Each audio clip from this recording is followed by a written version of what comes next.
Hey guys, welcome back to another Petals on the Paving Slab video. Right, this is the next part of the elderflower wine video.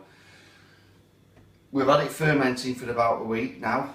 That brewing process has been taking place, more on that later. Now what I'm going to do is I'll stop the brewing process, remove out all the bits of flower head and what have you, so we're left with something that's mainly liquid, and we're going to put it into this demijohn, and that's called racking off. In there I'm going to stop the fermentation process, and also it will allow the sediment to settle. Give it a good few weeks. Once that sediment's settled, I will then transfer the liquid through a siphon into another demijohn. I'll just keep doing that until we get a clear liquid with no more sediment left in it. So if you come in, I know that the yeast in here has been working because the top of the lid has bowed upwards, if you know what I mean, and that's the gas through the fermentation brewing process. So if we take that lid off, right, we're not going to pour this wine as it is at the moment into the demijohn. There's no point putting all the flower heads in, so we're going to take all those out. Anything I'm going to use now has been properly sterilised, including the worktop. So you want everything as clean as possible, so that wild yeasts aren't going to get in there and turn it all into vinegar, which is a shame. So I'll just get as much of the liquid off as I can, put that in there. Now I can compost these leftovers. Right, I think other than the little flower heads, that's pretty much. Just double check. Yeah. Let's have a smell. It smells good. Right. So now with the siphon, this demijohn is going to go into. I did used to have an airlock, which is like looks like something off a chemistry set. You put water in, the water doesn't go into there because it's got like a U-bend in it. I mean, the bubbles, it allows any gas to escape, but it doesn't allow any bad yeasts or bacteria to get into the contents. I can't find it. I don't know what's happened to it. I only make these wines once or twice a year.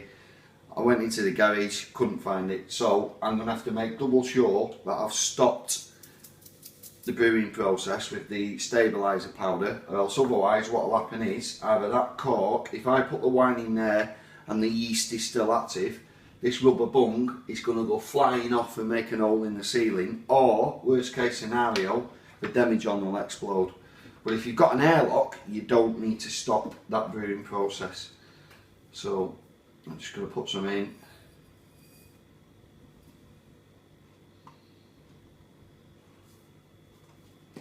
Right, we can now start to siphon it. So on that end's going to go into the bucket, and it's got like a little drum type filter, and that should stop a lot of the gunk getting sucked up through the siphon tube into the demijohn. So the good thing is you can see down the side. I'm just going to pop that there. That's now sitting just above all the gunk in the bottom. So by gunk I mean things like any flat petals that have sunk to the bottom, all the dead yeast. It forms like a slimy looking stuff. So now time to siphon.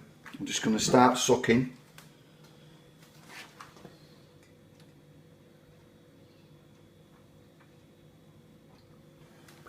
Let gravity do its thing. Now if you look down here, I've made sure that the liquid isn't just like squirting into the demijohn. I'm doing it so that the liquid that's coming out is touching the side of the glass. What that way does is it stops it getting aerated, and it will stop it going all bubbly. So it hasn't got like that waterfall effect. So we just need to let that drain now. It's coming.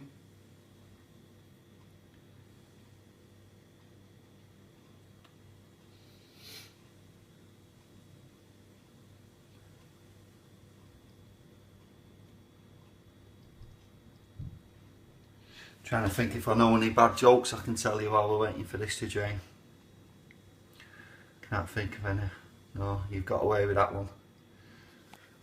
Right, so I'll put the demijohn lower than the bucket so that gravity will keep the liquid coming down the tube.